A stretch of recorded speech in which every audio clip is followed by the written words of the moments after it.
11 साल के मासूम मारुति कुमार की अब मौत हो चुकी है और एक छोटे से कह सकते हैं कि एक लापरवाही की वजह से पोटाशियम रगड़कर उसको बनाने की तैयारी और उसको गन में जो रखकर, क्योंकि इस तरह के पहले भी मामले सामने आए हैं कि किस तरह से जो बच्चे हैं वो खेलते हैं, लेकिन बहुत ही जरूरी है कि इस टाइम में खास तौर पर, हालांकि अभी मॉर्चरी में जो पारिवारिक मेंबर पहुंचे हैं, हालांकि मारुति कुमार की मौत हो चुकी है, लेकिन दूसरा जो उसका साथी है 15 साल का, उसकी भी जो हालत है वो काफ़ी गंभीर बताई जा रही है। हालांकि परिवार अभी मॉर्चरी में है, पोस्टमार्टम जो है वो करवाया जा रहा है, लेकिन उससे पहले ज़रूर जो इल्ज़ाम है वो लगाए गए हैं डॉक्टर्स पर भी। लेकिन ये बहुत ज़रूरी होता है कि किस तरह से इन चीज़ों का ध्यान रखना है, किस तरह से क्योंकि अब दिवाली का समय है, बच्चे खेलते हैं, पोटाशियम जो है वो हालांकि बैन है वो, लेकिन उसके बावजूद कहां से आता है ये भी एक बड़ा सवाल है। लेकिन बहुत जरूरी है कि इन तरह की जो चीजों को ध्यान रखना चाहिए। अनिल दुबे जी हमारे साथ हैं, पूर्व डिप्टी मेयर हैं। अनिल जी, क्योंकि एक हादसा हुआ है, अनफॉर्चुनेट बच्चे की डेथ हो चुकी है, परिवार से बात कर रहे थे हम, लेकिन एक सबक जरूर देखने को मिलता है। बिल्कुल, एक बहुत ही दुखद ये घटना है। इकलौता बच्चा था परिवार में, वो चला गया और मुझे लगता है कहीं ना कहीं थोड़ी सी लापरवाही गार्जियंस की भी रही है। बच्चा अभी नाबालिग था, वो कहाँ से लेकर आया, और जो लोग ये कारोबार कर रहे हैं, इस तरह की पोटेशियम वगैरह बेचते हैं, उन पर शिकंजा कसना चाहिए।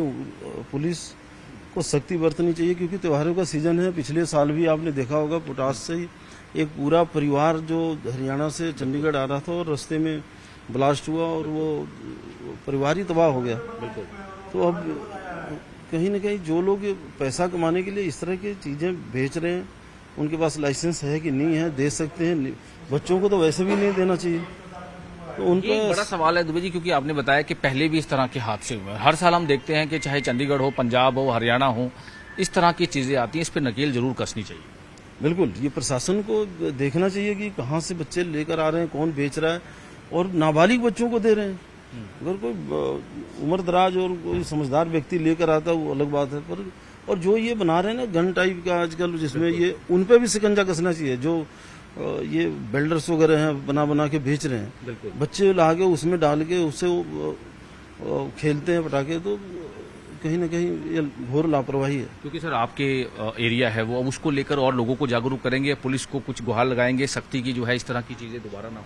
नहीं, बिल्कुल, पुलिस अधिकारियों से भी बात करेंगे और लोगों को भी अवेयर करेंगे कि भाई आप अपने बच्चों पर ध्यान दें कि ये चीजें, इन चीजों से बच्चे ना खेलें। तो लोग तो पटाखे से भी जल जाते। पोटेशियम तो बहुत ही खतरनाक चीज है। बिल्कुल। अब ये कहाँ से मिला इस बच्चे को, मैं SHO और इंचार्ज से भी बात करूंगा कि भाई आप इस पर ध्यान दें और देखें ये कहाँ से लेकर आए हैं। ये अभी तक बात आ रही है कि किसी हरियाणा से, रामगढ़ की साइड से कोई लेकर आया था और इन बच्चों को दिया था। हालांकि चलो ये तो जांच का विषय है, लेकिन ये बहुत जरूरी है कि पेरेंट्स का भी जरूर, नहीं, जहाँ से भी लेकर आए, अगर रामगढ़ से भी लेकर आए, कहीं से भी लेकर आए, तो पुलिस को उनको लेकर आना चाहिए और जो कार्रवाई बनती है उनको उन पर करना चाहिए। अगर उन पर कार्रवाई नहीं होगी तो वो तो इस तरह के धंधा करते रहेंगे, फिर आगे इस तरह के हादसे रुक नहीं पाएंगे।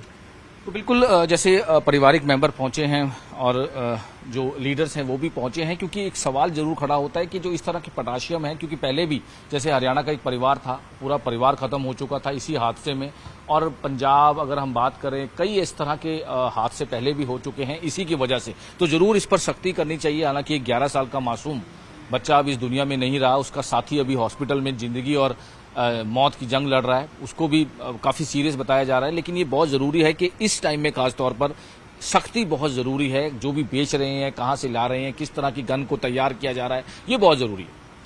चंडीगढ़ से कैमरामैन विनोद कुमार के साथ मनोज राठी, न्यूज़ 18।